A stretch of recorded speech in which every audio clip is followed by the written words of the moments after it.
In this video, we're building a DIY, energy-efficient rocket powered by RC drone motors.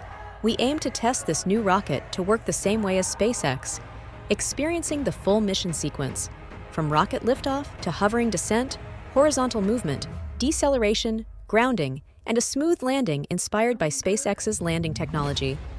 Not to go out of the ordinary, this new energy-efficient rocket will implement a complete set of mission processes. It has two high-rotation brushless motors at the bottom to provide thrust, and both motors can be tilted and adjusted for angle through a multi-machine setup to support side and aerodynamic control for stable flight. It is similar to the flight control system of an aero model. The tail fan, also called tail rider, mainly controls the rocket's direction, while the tilting activity of the upper engine manages pitching motion. Now, we're ready for a flight test. The rocket lifts off smoothly, hovers mid-air, and shifts sideways, ending with almost a correct touchdown. Subscribe for more.